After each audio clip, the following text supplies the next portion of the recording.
Glória a Deus, amém? E eu acredito, a Bíblia fala que nós temos que preparar o nosso coração para buscar o Senhor. E eu acredito que hoje você veio preparado para ouvir o que Deus tinha para falar.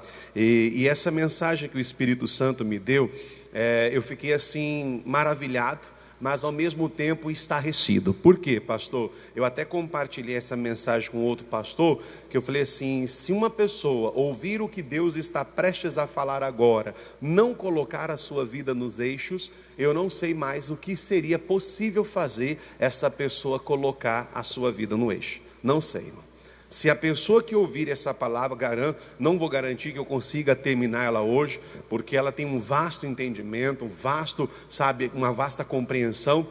E eu acredito que se uma pessoa que ouvir o que o Senhor tem para falar hoje, não realmente falar: não, peraí Deus, agora chega, para de brincar, eu preciso parar de ser religioso. Achar que pelo fato de eu ter aceitado Jesus há um tempo atrás, o fato de eu ter batizado nas águas, o fato de eu falar na língua dos anjos, que eu estou bem, estou ótimo, estou só esperando a grande redenção, que é a volta de Jesus. Meu irmão, pessoas batizadas nas águas vai para o inferno, pessoas batizadas com o Espírito Santo vai para o inferno, dizimista vai para o inferno, pastor vai para o inferno, obreiro vai para o inferno, membro vai para o inferno. Toda pessoa que não estiver dentro da vontade de Deus, não é um título ou o que ele faz que vai mudar isso, de forma alguma.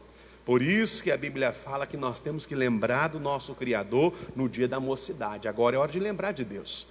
Irmão, eu acredito que o relógio de Deus está quase chegando ao fim. E como o senhor tem tanta certeza? Se a gente pegar o livro de Mateus capítulo 24, nós teremos ali várias citações de Jesus falando o que antecederia a sua vinda. E uma das coisas que ele falou grandemente é que nos últimos dias o amor de muito, o que aconteceria com ele? Se esfriaria. E você consegue ver esse amor frio. O amor não acabaria, irmão. A pessoa vai amar Jesus. A pessoa vai continuar amando o Senhor acima de todas as coisas, vai continuar amando o Senhor, vai saber que Ele é o caminho, Ele é a verdade, Ele é a vida, mas é aquela pessoa que está com amor tão frio, que ele pode se envolver com outras coisas além de Deus. É mais ou menos assim: pastor, eu amo Deus, mas eu também amo a cachaça. Pastor, eu amo Deus, eu amo estar na igreja, mas de vez em quando eu também gosto de uma balada. Deus, pastor, eu amo Jesus, mas de vez em quando usar de fumar um cigarrinho para mim é bom. Pastor, eu amo Deus, eu amo Jesus, mas a novela não sai do meu coração. Pastor, eu amo Deus, eu amo Jesus, mas às vezes de vez em quando a gente tem que agitar a nossa casa com uma mentirinha aqui, uma mentirinha ali, e assim por diante. Meu irmão, o amor de muitos se esfriar. O que é esse esfriar? Quando o amor se esfria, a pessoa já não tem aquela camada de proteção que o impede de pecar, que o impede de errar, que o impede de falhar. Agora, quando a pessoa perde essa proteção, essa capa, esse limite, a pessoa ela continua amando a Deus, fazendo as suas orações, reconhecendo que existe um céu, mas que também existe o quê? O inferno, mas eu prefiro ficar aqui no meio termo, sabe? Eu estou lá, tocar, um dia eu estou firme, que é coisa linda de se ver, buscando a presença de Deus, orando, jejuando, vindo à igreja. Outro dia eu estou nas mãos do inimigo, estou nas mãos do diabo, aí eu estou com raiva do mundo, eu estou revoltado com a vida. Meu irmão, vou te dar uma palavra de Deus: converta-se, aceita Jesus de verdade. Vista o Evangelho. A Bíblia fala que se eu não andar de modo digno que honre o Evangelho, eu tenho que andar dessa forma, eu tenho que honrar esse Evangelho. Eu não posso manter o meu amor esfriado de forma nenhuma. Amém, pessoal? Glória a Deus. Vamos aplaudir Jesus mais uma vez. Que Deus é bom, amém? Não estou aqui condenando você não, irmão, porque não foi eu quem morri na cruz não, tá bom? Não estou aqui falando que eu estou dando uma sentença final sobre a tua vida, longe de mim, porque da mesma graça que você depende, eu também dependo dela. Do mesmo favor do Rei, que é Jesus, você depende dele, eu também dependo dele. E o mesmo céu que eu estou te ensinando aí, é o mesmo que eu estou lutando para entrar também. Por isso que a Bíblia fala que nós temos que combater o bom combate, temos que completar a carreira e temos que guardar a nossa fé. E muitos já jogaram a sua fé fora. Tá? Vamos então àquilo que Deus colocou em meu coração. Eu coloquei como título dessa mensagem: Eu coloquei como título dessa pregação: adversários e adversidades. Eu não tenho que perder a cabeça com isso não. Como assim, pastor? Primeiro porque a Bíblia fala que Jesus nos ensinou que no mundo nós teríamos o quê? Aflições. A partir do momento que alguém te alerta a respeito de algo, você já deve ir preparado. É mais ou menos assim: quem viaja, quem costuma viajar na estrada com um carro próprio, de repente tem alguma coisa lá na frente.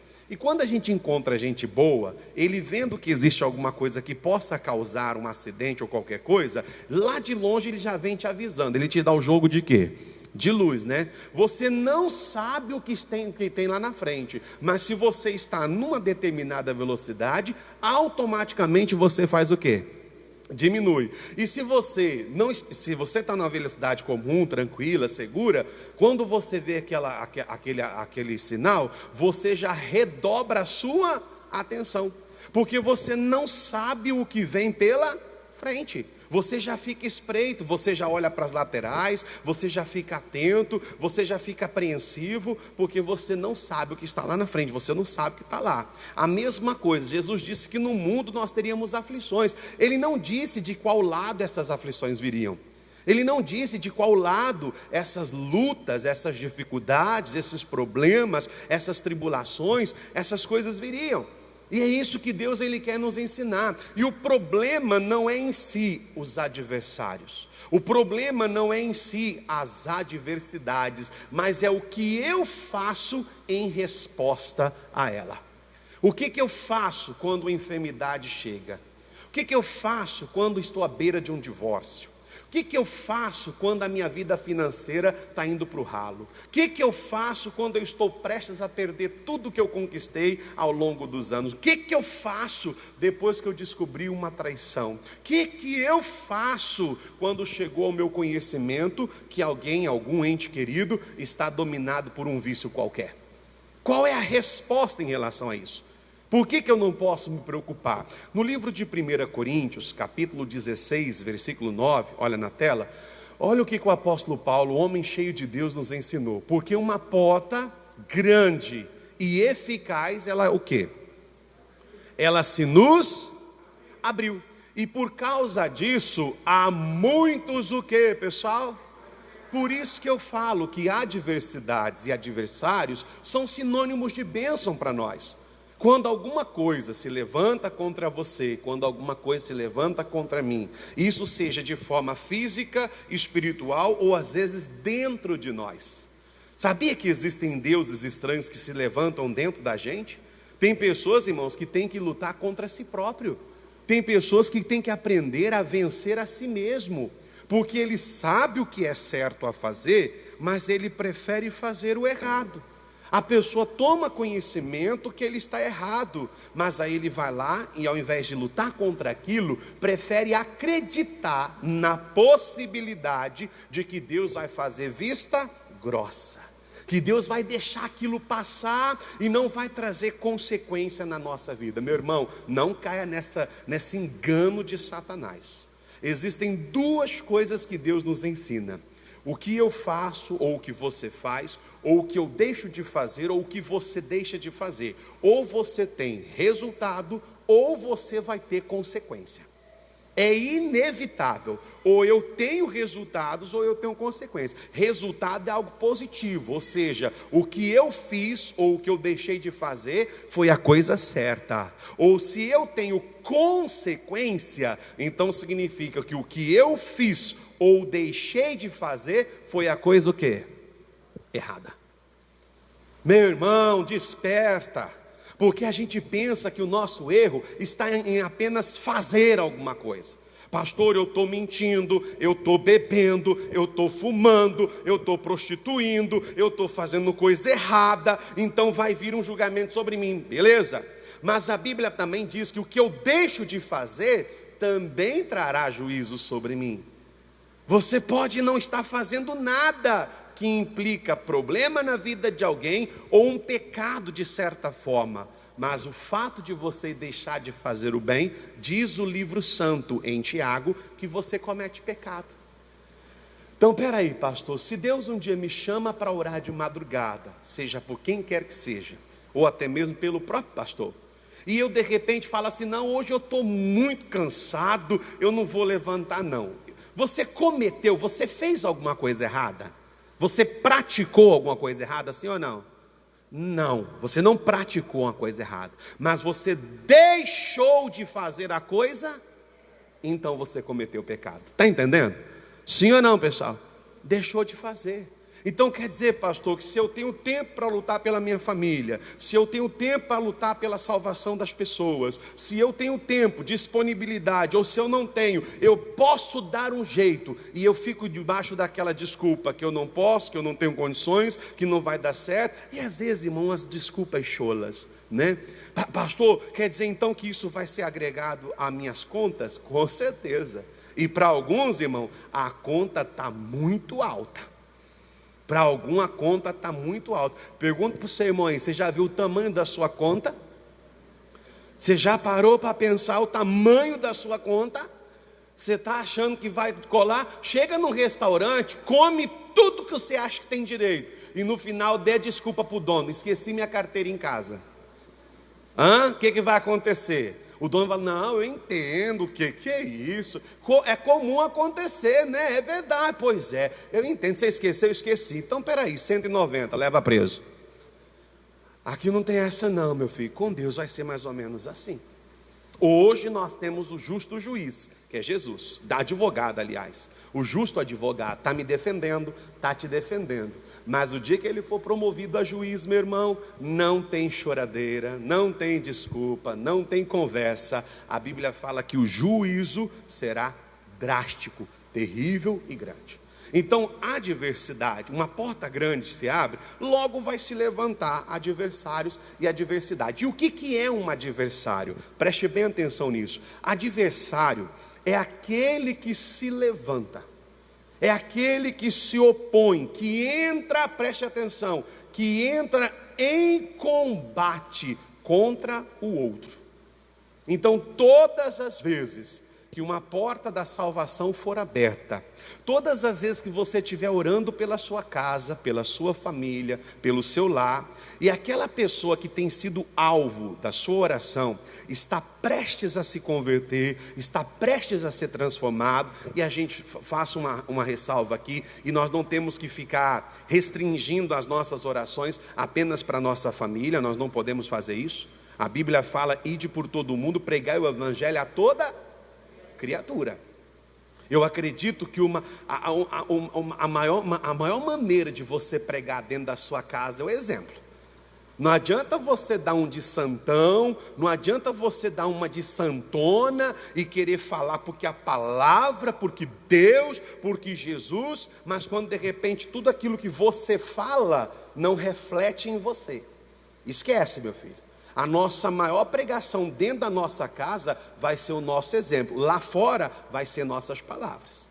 Então não muda o curso não. Não pense que lá fora o exemplo vai falar mais forte não. O exemplo vai falar dentro da sua casa, dentro do seu lar. O meu pai fala que eu tenho que orar. E várias vezes eu pego ele orando. A minha mãe fala que eu tenho que ler a Bíblia. E diversas vezes eu pego ela lá na Bíblia. O meu parente fala que eu tenho que perdoar. E o meu pai e a minha mãe perdoam coisas que é aos olhos humanos imperdoável. Mas a pessoa fala uma coisa e vive outra. Esquece, meu filho, a sua casa está em perigo. O seu lar está em perigo. A sua salvação está em perigo. O seu casamento está em perigo. O seu destino eterno, isso para você que está aqui, para você que está assistindo, está em perigo. A Bíblia fala que Satanás é ladrão. Ele está tentando se opor contra você. Então, adversário é aquele que se levanta ou que entra em combate. Ele vai fazer de tudo, irmão. E quando alguém é bom de briga, ele pensa em N possibilidades. Ele pensa em N possibilidades de atingir a outra parte. Então, quando o diabo ele se levanta contra você, não pensa que ele vai vir com água de arroz, não, irmão. Não pensa que ele vai vir com mingau, não. Ele vai vir com coisa pesada. Ele vai tentar, por isso que a Bíblia diz que quando você expulsa um demônio, ele vai por lugares áridos procurando repouso, não encontrando, o que ele faz? A Bíblia fala que ele lembra de onde ele saiu. E a Bíblia fala que antes dele voltar, ele vai ao inferno e faz o quê? Tirar um conselho com as legiões? A Bíblia fala que ele já sabe quem é gente pesada lá de baixo. Ele sabe quem são peso pesado, ele sabe quem são terríveis. E a Bíblia fala que eles vão lá, pega 7 demônios piores do que ele, e a Bíblia fala que ambos, todos, voltam a habitar naquela casa. E aí Deus ele deixa claro que o estado daquela casa se torna pior do que o primeiro. Pior. A palavra que ele usa é pior do que o primeiro. A situação vai se agravar. Então o diabo, ele vem e se opõe, ele se levanta, ele usa tudo que ele puder usar. Se ele não consegue te abater no pensamento, ele vai tentar contra o seu coração. Se ele não consegue no seu coração, ele vai contra a sua saúde. Se ele não consegue na sua saúde, ele vai pelo sentimento conjugal. Se ele não consegue pelo sentimento conjugal, ele vai pelo sentimento de pai, mãe, filho. Ele vai tentar tirar de todos os lados, porque ele sabe, ele acredita, ele pensa que em nós existe alguma fraqueza, e ele vai encontrar. E a pergunta que o Espírito de Deus está te fazendo hoje é: será que ele já não encontrou?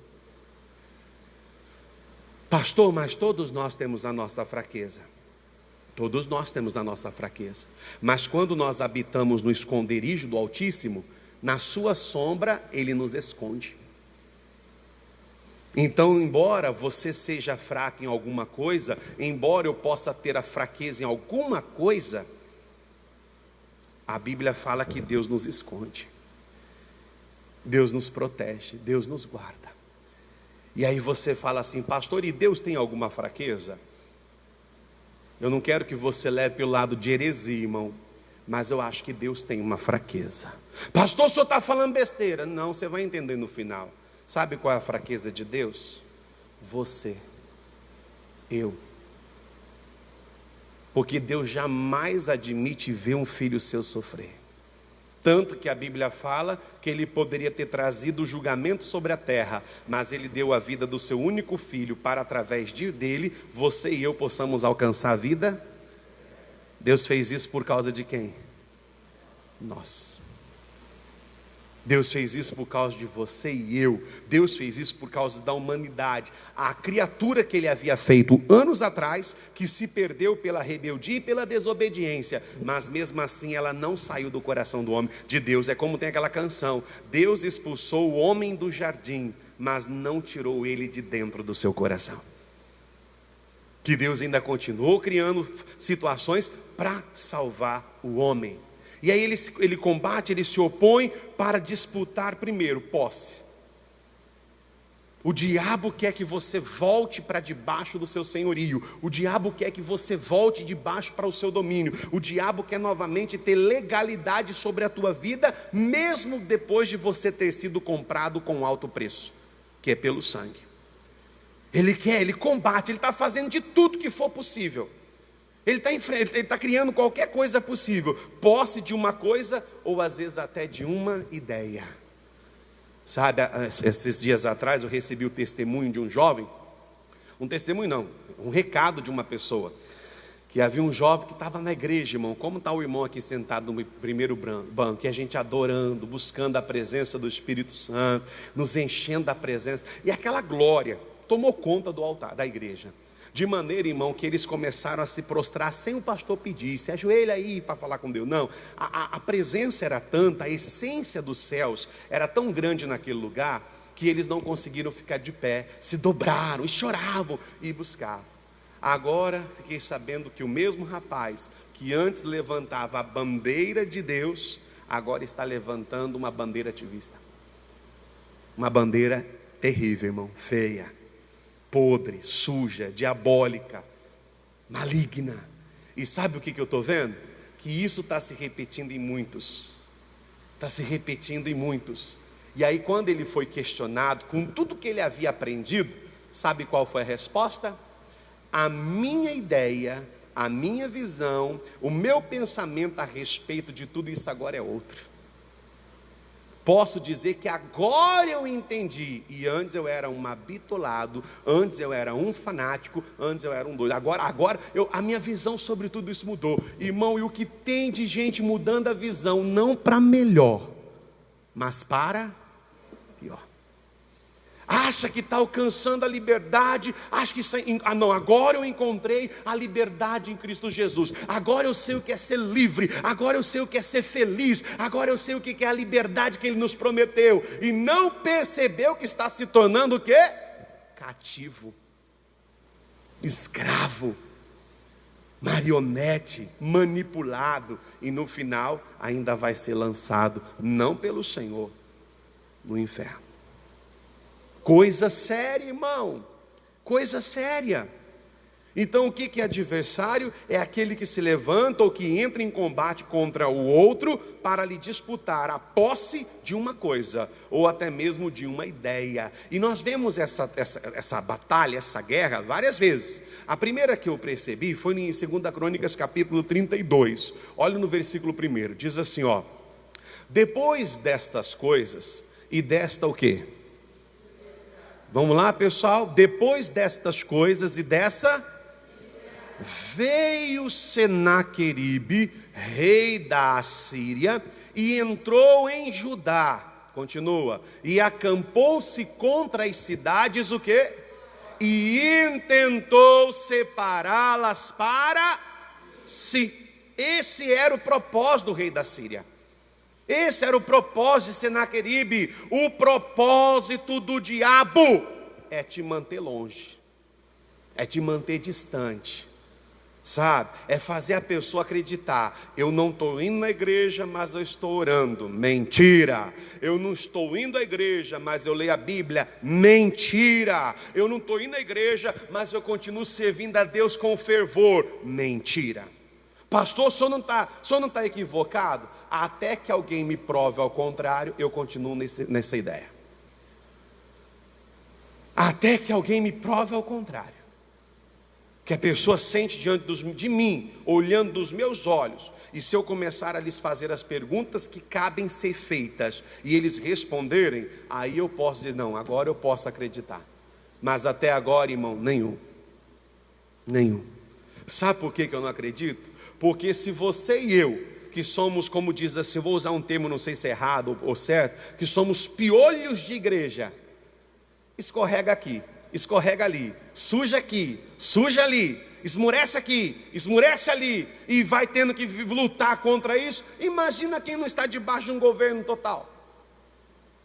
Imagina aquele que está vivendo segundo o seu parecer. Você sabe o que a Bíblia fala? Que o povo se corrompe porque não tem profecia. O povo se corrompe porque não está debaixo de uma autoridade, não está dentro daquilo que é estabelecido pelo reino, não está dentro daquilo que é estabelecido pelos céus.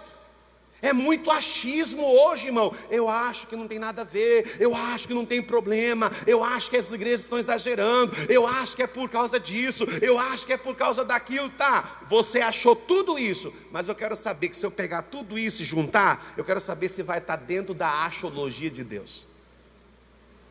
Não, mas aí se você for colocar isso à luz da palavra, eu vou estar errado. Então você está errado desde o início. Não tem o que discutir. Depois destas coisas e dessa fidelidade. Aí você faz uma pergunta: mas que fidelidade?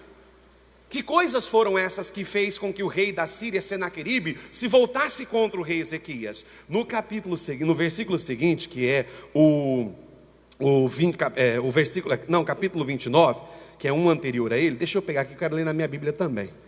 Vamos lá.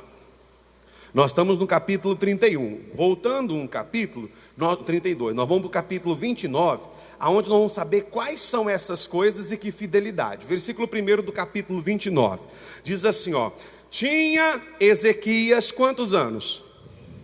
25 anos de idade, quando começou a reinar, e reinou quantos anos? 29 anos em Jerusalém, e era o nome da sua mãe, filha de Zacarias. Então, Abia, filha de Zacarias. Aí você fala assim: poxa pastor, mas como rei, ele reinou pouco tempo. Ele reinou apenas 29, E você sabia que, de uma forma geral, a média em que um rei reinava naquele tempo era em cerca de 40 anos. Por que ele reinou praticamente metade desse tempo?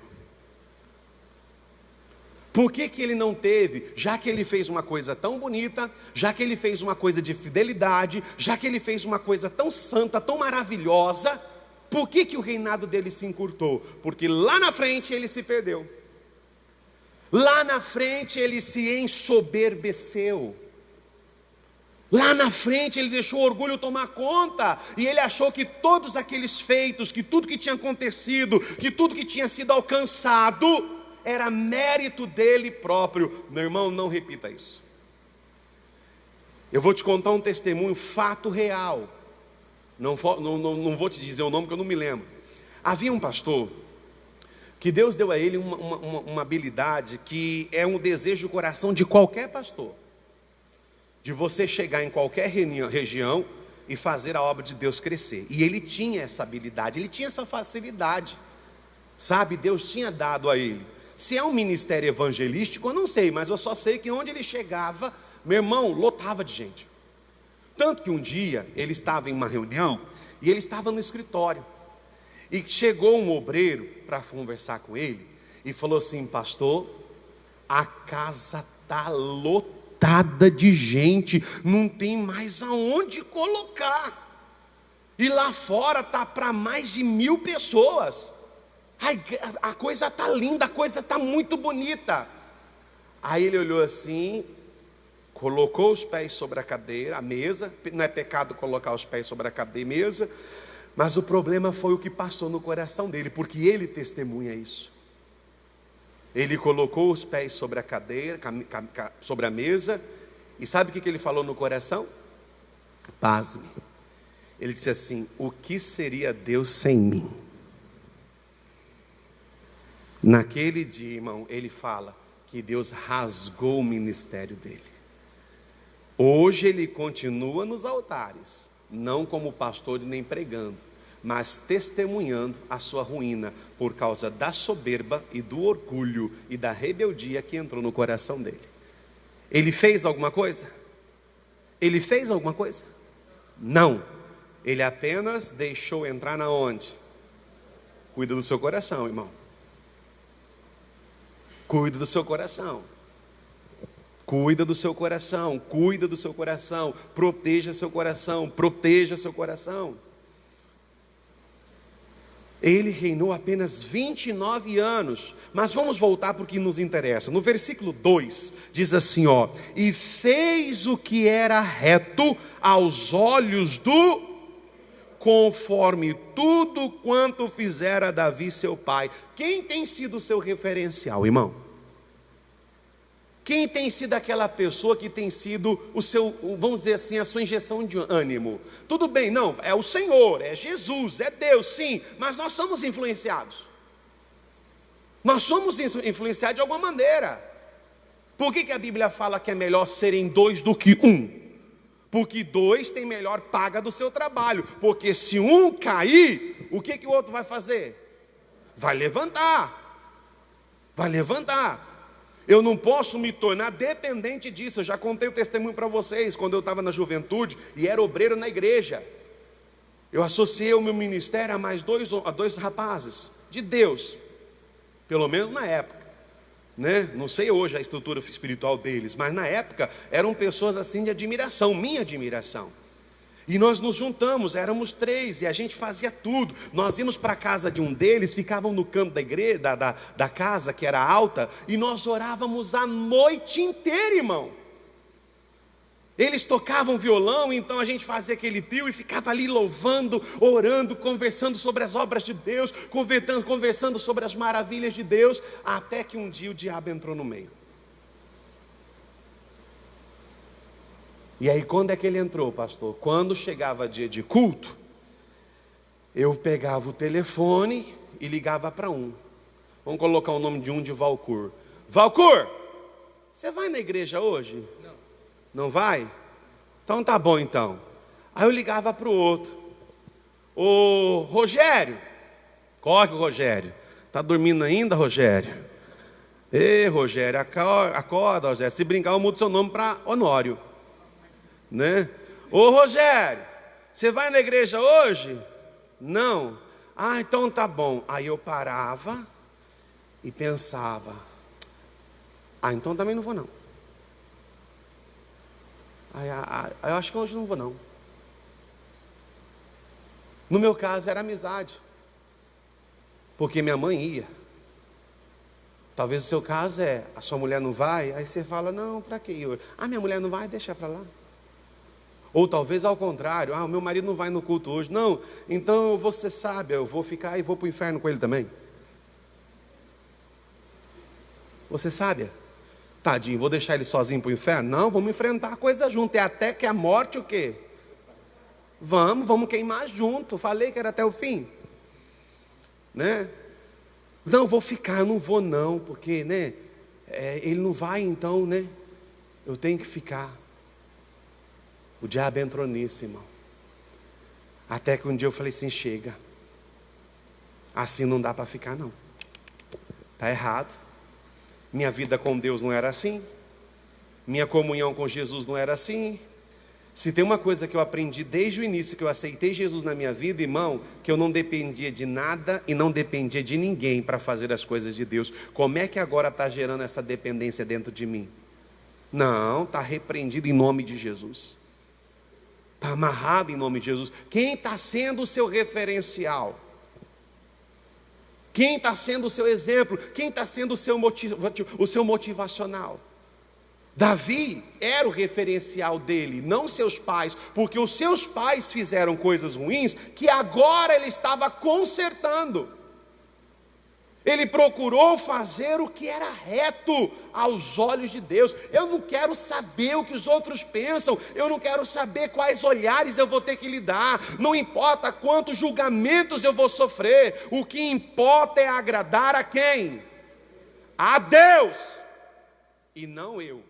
Não você, não sua vontade, não sua carne, não seu desejo, não a nossa vaidade, mas a vontade de Deus. A vontade de Deus fez o que era reto. Começando o quê? Versículo 3. Ele no primeiro ano do seu reinado, no mês primeiro, o que ele fez, irmão? Abriu as portas da casa do Senhor e as reparou. Olha para o irmão que está ao seu lado e pergunta para ele aí: nessa sua casa aí, não está precisando de reparo, não? Pergunta de novo, irmão. Fala: na sua casa não está precisando de reparo, não? Ah, por quê? Você vai consertar? Não, não sou pedreiro, eu sou engenheiro, eu só mando. E você obedece. Não sou, estou te perguntando para que você entenda. Será que, irmão, a sua vida não está precisando de reparo? Será que a casa que era para ser casa de oração não está sendo casa da preguiça? Será que a casa que era para ser chamada pelo nome do Senhor não está sendo morada de demônios? Não está sendo morada de ódio, de raiva, de rivalidade, de vingança, de desejos insanos, pensamentos impuros, carnalidade? Ele se levantou e disse assim: vamos reparar isso aqui, vamos consertar isso aqui, vamos ajustar isso aqui, do jeito que está não pode ficar. Eu quero que até separe uma canção para mim que é prioridade. Vê com a minha esposa, ela está assistindo. Pede para ela mandar no seu WhatsApp, porque eu quero que você ouça essa canção, apesar que eu coloquei como tema lá do videozinho dos homens que vencem. Do jeito que está, não pode o quê? Ele abriu as portas da casa do... Você já percebeu que as pessoas estão correndo atrás de ganhar a própria vida, de salvar a própria vida, e se esquece das coisas de Deus? Está tentando fazer a coisa certa, mas de maneira o quê? Errada, e muito errada. Ele abriu as portas da casa do Senhor e as arreparou. Versículo 4. E trouxe os sacerdotes e o quê? E os ajuntou na praça oriental e lhes disse: ouve-me, ó levitas, santificai-vos, e depois santificai a casa do... Então preste atenção, para eu santificar alguma coisa, primeiro eu é quem preciso me... Você quer santificar seu marido? Então seja mulher santa. Você quer santificar sua esposa? Então seja homem santo. Você quer santificar seus filhos? Então sejam pais santos. Quer santificar seu ambiente de trabalho? Então seja um empregado santificado. Quer santificar os seus vizinhos? Então seja um vizinho santo. Não aquele vizinho inconstante, que uma hora está lá com um pancadão, atormentando a vizinhança toda. Depois está lá assim: esta casa é sua, casa é nossa. Nem lembra a música. Ué, mas agorinha era o pancadão do cão. Ué, então ela ele está morando junto com ela, então? Está morando junto com ele?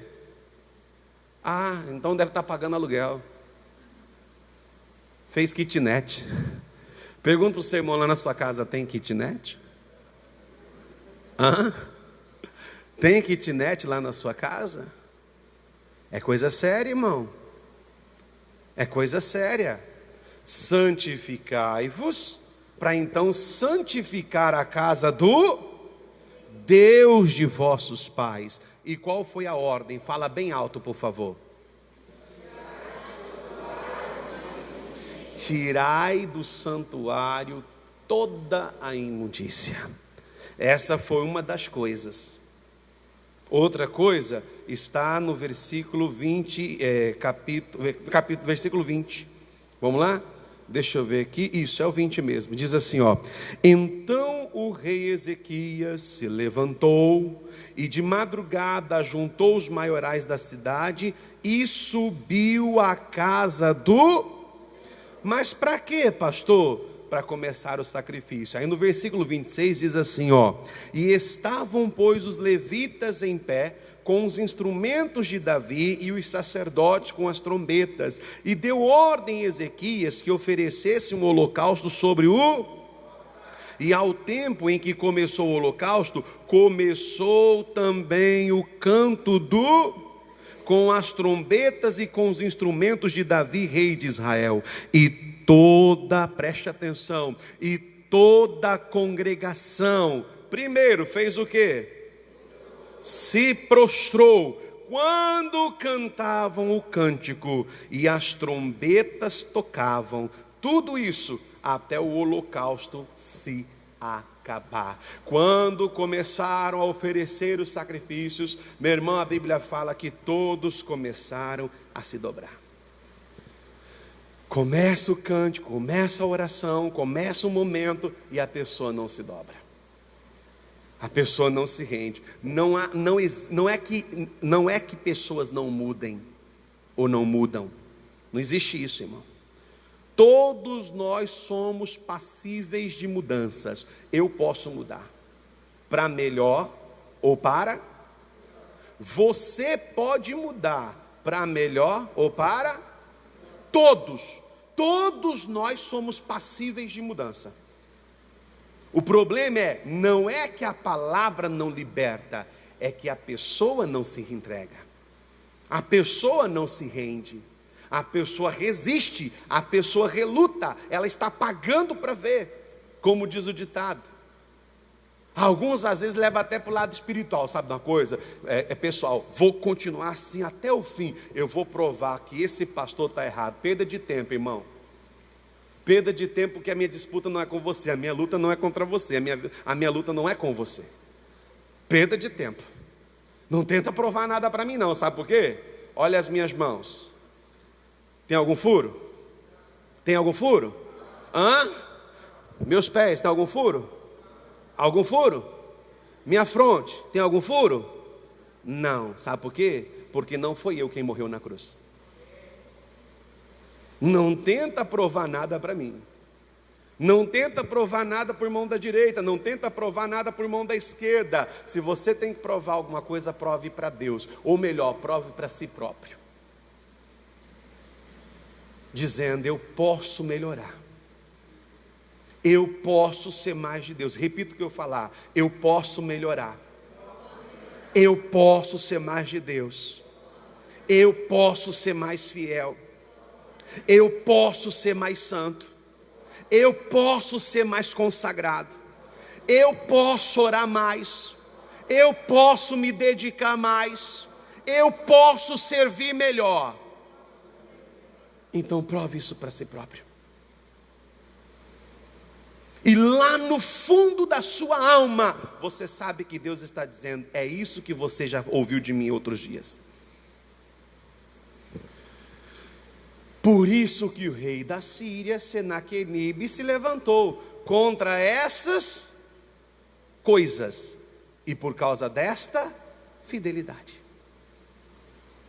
Então não é agora, irmão, que quando uma porta se é aberta, quando uma porta grande e eficaz é nos trazida, suscita vários adversários. Adversários e adversidades são sinônimos de bênção na nossa vida. É sinônimo de mais comunhão, é sinônimo de mais fidelidade, é sinônimo de mais santidade, é sinônimo de mais renúncia, é sinônimo de mais entrega. Adversários e adversidades, não perca a cabeça com isso. Não perca a cabeça com isso, não perca o rumo, não perca a direção, não erre o alvo, por causa dessas coisas. Agora eu queria fazer uma pergunta, e de onde vêm esses adversários e essas adversidades? Como que elas chegam até mim? Como que elas chegam até você? Porque às vezes a gente tenta se esconder tanto da vida, não tenta? Sim ou não? Sabe, pastor, eu não sou aquela pessoa que gosta de aparecer.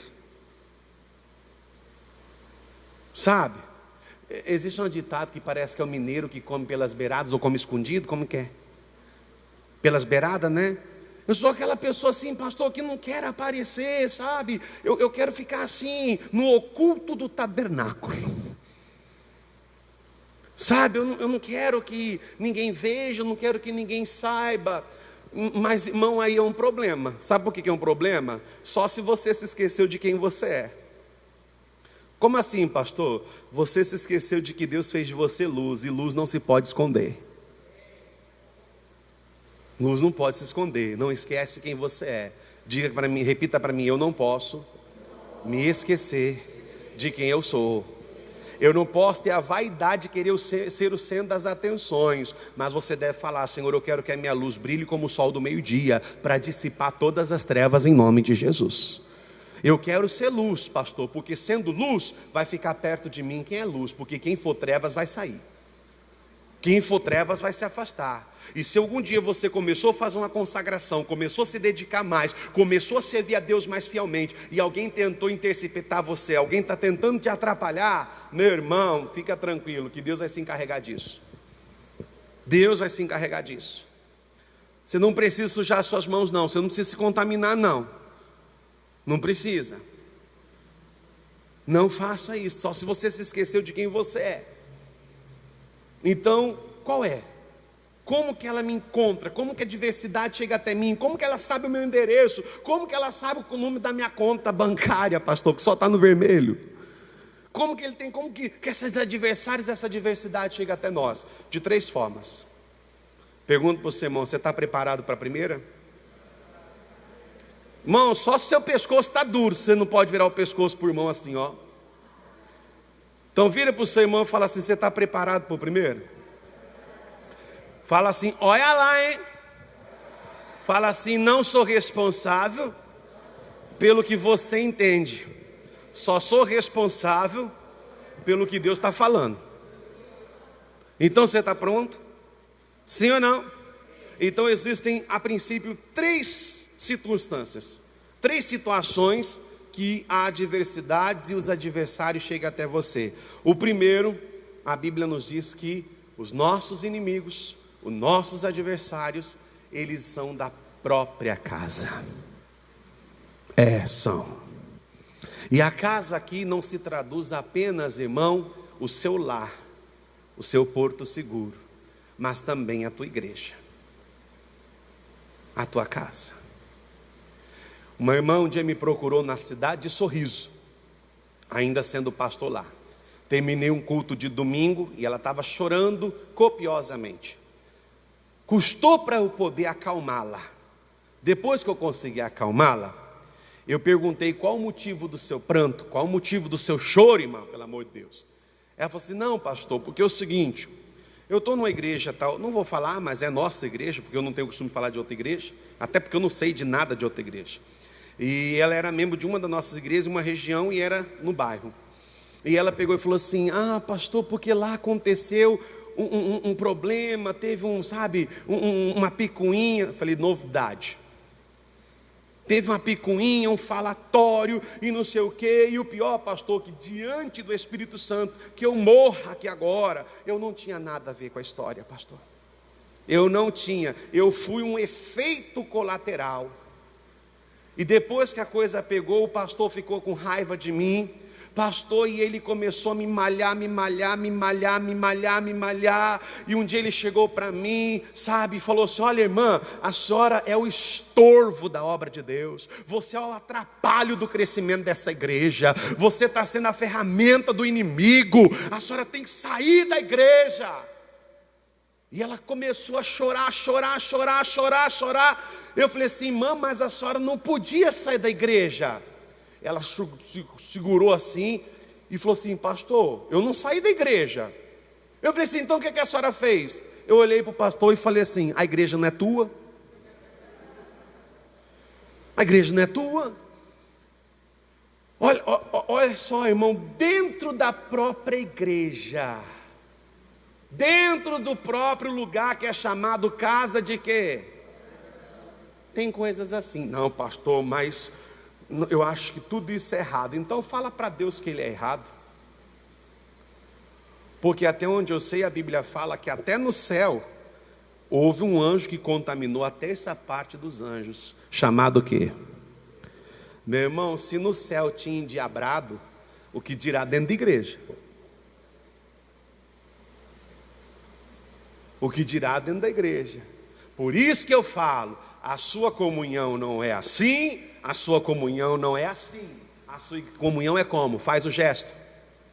Assim. É assim. A sua comunhão é lá, ó. Não quero saber, porque tudo passa. Agora o que não vai passar são as palavras do meu Deus. O que não vai passar são as palavras do meu Jesus. O que não vai passar são as promessas que Ele me fez. O que não pode passar, o que não podem te tirar, é da onde o Senhor Deus te plantou. Não deixe isso acontecer. Talvez você estava por isso aqui, ó, para sair da igreja, achando que haviam pastos mais verdes. Mas pastos verdes também existem largatas, outros tipos de bichos que só serão vistos depois. A sua comunhão não é aqui, a sua comunhão não é assim, a sua comunhão é assim. É para o alto, é para os céus. Os inimigos podem ser da própria casa. E nós temos um exemplo prático. No livro de 1 Samuel, capítulo 15, diz o versículo 1, preste atenção. Então disse Samuel, eu errei, é 1 Samuel 15, é 2 Samuel, perdão, irmão. É que o pastor chegou 4h30 da manhã na igreja e diz que está meio sonolento. 2 Samuel. Pastor, já que o senhor chega 4h30 da manhã na igreja, eu vou vir para atendimento. Não estou para ninguém esse horário, irmão. É um horário bom para eu conversar com o senhor. Não, ali eu estou conversando só com Deus. Só se eu errei, 2 Samuel 15. E aconteceu depois, isso mesmo, é 2 Samuel. E aconteceu depois disso, que Absalão fez aparelhar carros e cavalos. Continua, deixa eu pegar aqui que eu vou ler aqui. 2 Samuel 15. Diz assim, ó: e aconteceu depois disso que Absalão fez aparelhar carros e cavalos e 50 homens que corressem adiante dele. Também Absalão se levantou pela manhã e parava a uma banda do caminho da porta. E sucedia que todo homem que tinha alguma demanda para vir ao rei a juízo, o chamava Absalão a si e lhe dizia: de sorte, de que cidade és tu? E dizendo ele: de uma das tribos de Israel é teu servo. Então Absalão lhe disse: olha, os teus negócios são bons e retos, porém não tens quem te ouça da parte. Dizia mais Absalão: quem me dera ser juiz da terra ou na terra, para que viesse a mim todo homem que tivesse demanda ou questão, para que lhe fizesse o quê?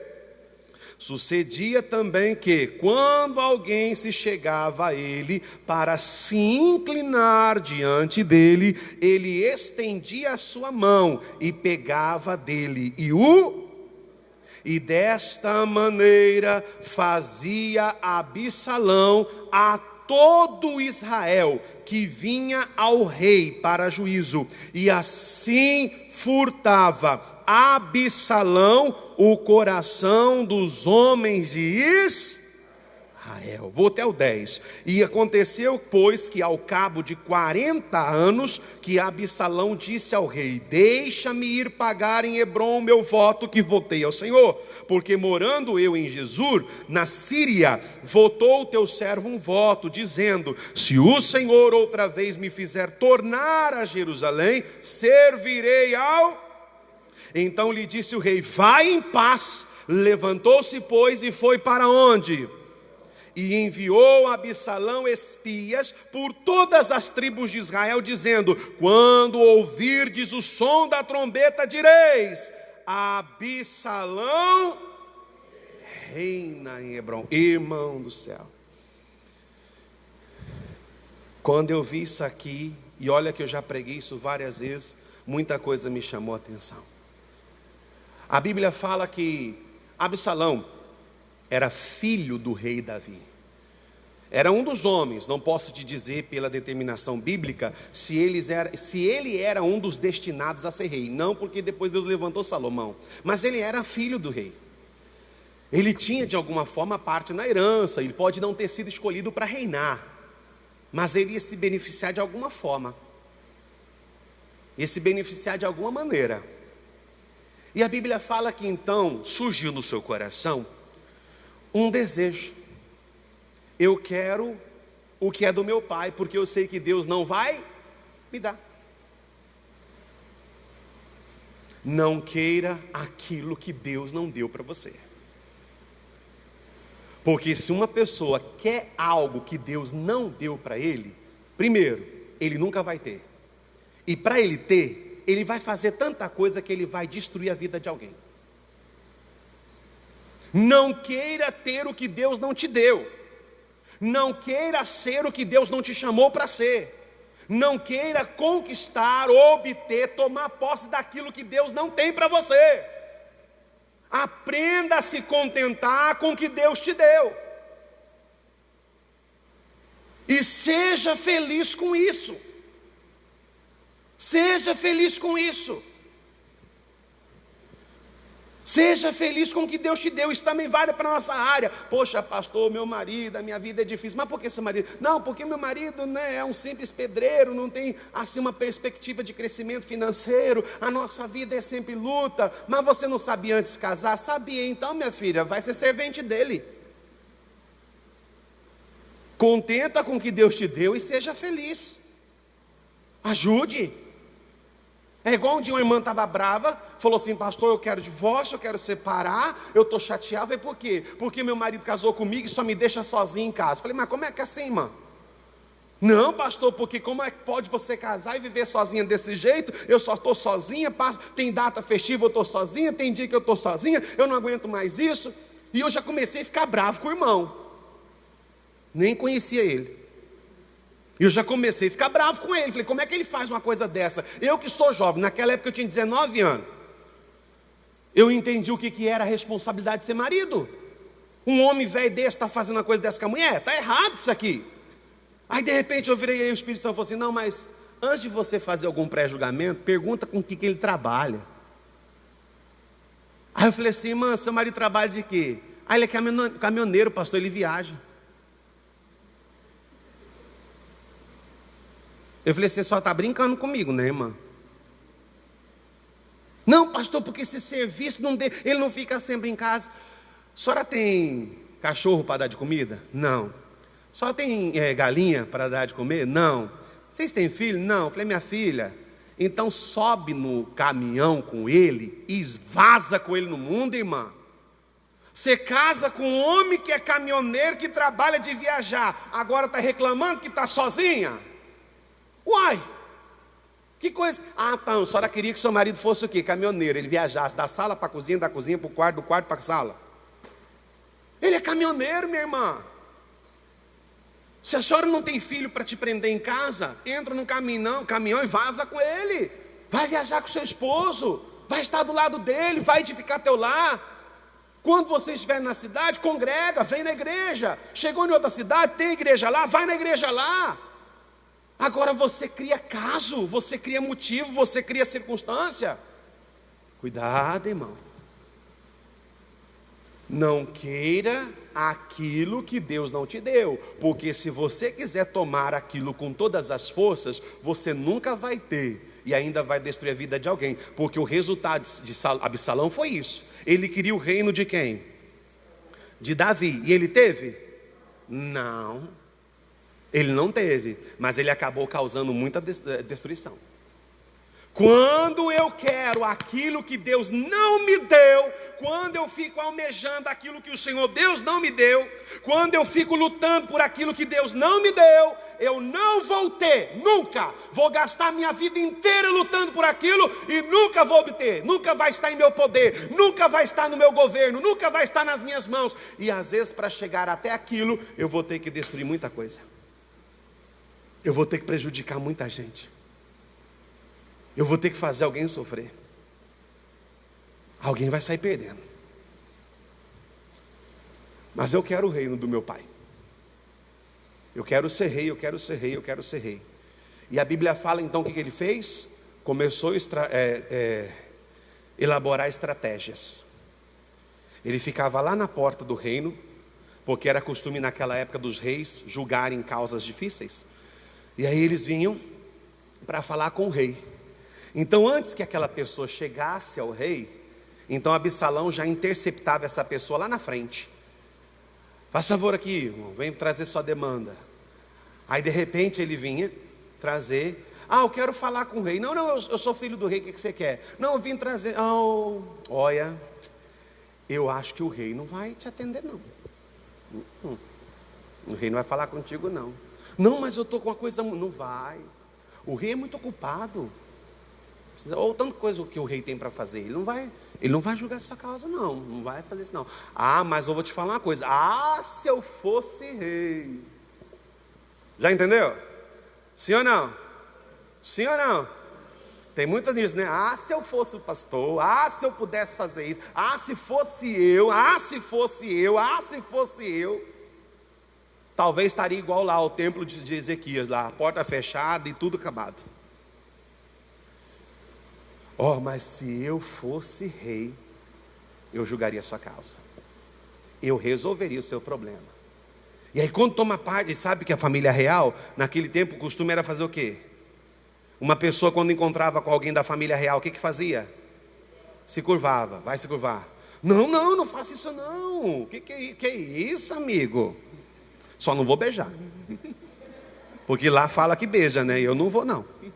Né? Aí, não, que é isso? Faz isso não. Irmão, quem não fica feliz quando alguém de grande estima não deixa você fazer o que é de comum e pega, abraça você? Você fala: poxa, é humilde, né? Olha, não é diferente esse cara, né? E a Bíblia fala que essa é uma estratégia que ele furtava o coração de Israel. Aí a gente acha que isso é de uma hora. Sabe quanto tempo que ele ficou fazendo isso? 4 anos. 4 anos ele ficou assim, irmão. persuadindo as pessoas, persuadindo as pessoas, persuadindo. Cuidado quem fica no seu pé do ouvido. Cuidado quem fica falando ou mostrando erros do ministério. Cuidado quem fica aprovando e reprovando coisa que ele não tem autoridade para fazer. Cuidado quem fica colocando muito o seu parecer e não faz nada. Cuidado quem muito julga e não obedece. Cuidado quem muito condena e não perdoa. Cuidado. 4 anos Absalão ficou lá na porta, furtando, até quando chegou um dia, a Bíblia, obrigado irmão, a Bíblia fala que ele chegou para o rei e disse assim: rei, eu fiz um voto ao Senhor, eu fiz um voto a Deus, e eu queria que o Senhor me liberasse para poder fazer o sacrifício, porque se o Senhor fizesse, eu serviria ao Senhor toda a vida. O que o rei fez? Vai. Pastor, mas Deus não avisou o rei não tinha uma certa malícia? Não, irmão, porque tudo é puro para quem é puro. Tudo é puro para quem é puro. Se você vê muita maldade em muita gente, cuidado. Cuidado. O rei não viu malícia, o rei não viu maldade. E pudera, ele vai pensar, passou pela cabeça do rei que o seu próprio filho lhe daria esse golpe? Passou pela cabeça do rei que o seu próprio filho lhe faria isso? Não. Eu vi uma reportagem esses dias, uma filha que pegou Covid e foi para a UTI, quase morreu. Passou, superou a Covid. Quando ela voltou, o marido estava morando com a mãe dela. O marido dela estava morando com a mãe dela, você entendeu? Ela esperava um dia isso? Jamais. Jamais, irmão. O rei não pensou isso. Se vai, até porque é nome do Senhor, vai, é para Deus. E a Bíblia fala que não sabe, que ele tinha descido lá em Hebrom. Olha que coisa estranha. Hebrom, se eu não me engano, foi o primeiro reino, o primeiro lugar onde Davi foi levantado como rei, se eu não me engano, só se estiver equivocado. Ou se não foi o primeiro, foi um dos lugares. Ele foi lá onde o rei havia se levantado como rei. E ele chegou lá e disse assim: ó, toca a trombeta, porque Absalão o quê? Reina. E a Bíblia fala que o coração dos filhos de Israel foi com Absalão. E você sabe o que Davi teve que fazer? Versículo 13, olha o que diz. Vamos lá? Diz assim, ó, 13? Deixa eu ver se é isso mesmo. Deixa eu ver se é o 13. É o 13. Então veio um mensageiro a Davi dizendo: o coração de cada um em Israel segue a quem? Absalão. Agora vamos pular lá para o versículo 32. E aconteceu que chegando, aí a Bíblia fala que Davi fugiu por causa disso, e a Bíblia fala que ele correu para as montanhas. Acabei não mostrando o versículo aqui.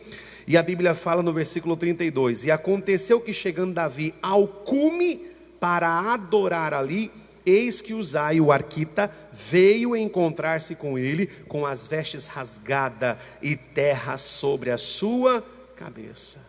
A Bíblia fala que Davi então fugiu para as montanhas. Quando Davi, ele recebeu a notícia, os mensageiros dizendo o seguinte: olha, Davi, lá em Hebrom ele já tomou o seu reinado, e agora ele está vindo contra você. A Bíblia fala que Davi chamou as pessoas e disse assim: vamos fugir. Vamos fugir. Aí alguém pode pensar, isso aqui que eu queria que você entendesse, eu vou terminar a primeira parte aqui. Alguém poderia falar assim: poxa pastor, mas Deus era com quem? Deus era com Absalão ou Deus era com Davi? Era com Davi. Davi já tinha vencido várias guerras? Davi já havia vencido várias batalhas? Sim, mas Davi ele fez uma escolha: prefiro fugir. Por quê, pastor? Porque Davi sabia, preste atenção, Davi chorava. E Davi, uma coisa que Davi chorava, a Bíblia fala que ele chorava e ele acabou fugindo. Mas por que Davi fez isso? Quer dizer que Davi era fraco? Não. Não confunda a sabedoria com fraqueza. Não confunda, ele estava sendo sábio. Segundo, não confunda temor com fraqueza. Não, pastor, passou o tempo, Davi está sendo fraco, ele está fugindo das batalhas, ele está fugindo da guerra. Não, não. Sabe por que Davi fez isso? Porque Davi sabia o destino de um rebelde. Ele sabia qual era a consequência de uma rebeldia. Então Davi preferia se retirar. Irmão, não perca tempo com rebelde, não perca tempo com rebelde, não perca tempo com rebelde, não perca tempo com rebelde. Não confunda a sabedoria de Davi com fraqueza, não, porque Davi é fraco, Davi não fala nada, como é que deixa um negócio desse? E está tudo errado, Davi tem que ir para cima, tem que matar o próprio filho, tem que arrancar a cabeça dele. Não confunda a sabedoria com fraqueza, não confunda temor com fraqueza, porque o próprio Davi sabia que tudo tem um tempo determinado, existe o tempo de abraçar, e existe o tempo de quê? Se afastar. Esse era tempo.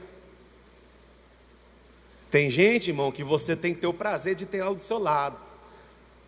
É o que eu falo. Jovem, você quer namorar? Nada contra. Mas como é que eu sei que você... Qual é a maneira certa de você escolher alguém para namorar? Quando essa pessoa te faz ser mais de Deus do que você está sendo hoje. Se essa pessoa te ensina a buscar mais a Deus, te ensina a servir mais a Deus, então possivelmente essa pessoa é alguém de Deus para a sua vida. Agora, se essa pessoa tenta de alguma coisa te desmotivar, já não te incentiva a vir à igreja, liga para você: se foi na igreja hoje? Não. Ah, tá, então tá bom, não tem problema não. Seria assim: você foi na igreja hoje? Não fui. Aí liga de novo: o que foi que você desligou? Não tem nada para falar contigo. Como assim, ué? Você foi servir a Deus? Se você está desviando, eu não quero desviar. Eu me lembro de um rapaz que me procurou um dia, e ele falou assim: pastor, eu quero namorar tal moça. Falei: não, eu abençoo, vem cá. Chamei ele, veio os dois, abençoei. Passou alguns dias, daqui a pouco eu vi ele sozinho. Aí eu chamei ele. Eu falei assim: irmão, na hora que você pediu para namorar, você me procurou, agora você está sozinho e não me fala nada? Não, pastor, o senhor não orou que tudo que é de Deus prospera? Falei: orei. Mas não prosperou não. Falei: por quê? Por quê, pastor? Porque eu estou tentando tirar a luta da minha vida e eu ia pegar mais uma? Eu ia pegar mais uma? Pastor, a mulher não me dá paz para nada, pastor. A mulher chegava lá em casa, a primeira coisa que ela fazia, me dar o celular e começava a investigar, parecia o FBI. Ele encontrava coisa no meu celular que nem eu sabia que tinha. Que negócio que é esse? Não, pera, eu sou um homem de respeito, como é que me trata dessa forma? Pera aí, está amarrado.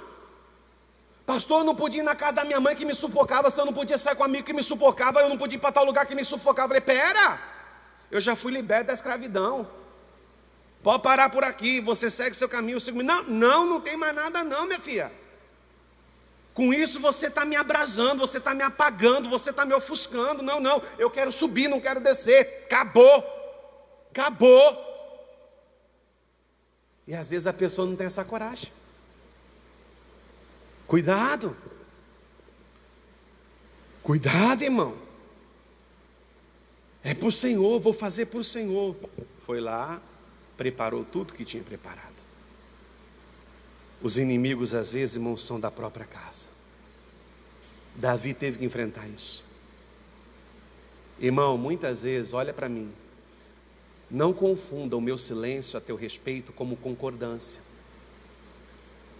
Não confunda se o pastor não te confrontou, se o pastor não chamou sua atenção, se o pastor não puxou sua orelha, significa que o pastor acreditou, concordou ou engoliu. Não confunda sabedoria com fraqueza, não confunda temor com fraqueza. Porque Davi sabia o resultado da rebeldia, o Davi sabia a consequência. Tanto que, para terminar, qual foi o final da história de Absalão? O que foi a história final dele? Morreu. Sabe como? Pendurado pelo pescoço em um galho. Irmão, essa palavra Deus está nos trazendo para trazer temor ao nosso coração. Cuidado com os Absalões da vida. E aqui Deus me fez, quando eu estava fazendo essa mensagem, quando eu estava ali com Deus Deus também mandou fazer uma pergunta para você, e eu vou terminar aqui agora. A gente está sempre falando que vai vir um Absalão, mas a pergunta é: será que às vezes você não está sendo ou se tornando esse Absalão? Será que eu ou você não está se tornando esse Absalão? Será que a gente não está desmotivando alguém? Será que a gente não está tentando persuadir alguém? Será que às vezes a gente não está tentando colocar uma pessoa contra a outra? Isso é coisa séria. Quem entendeu, diga amém. Vamos aplaudir o Senhor Jesus porque Ele merece.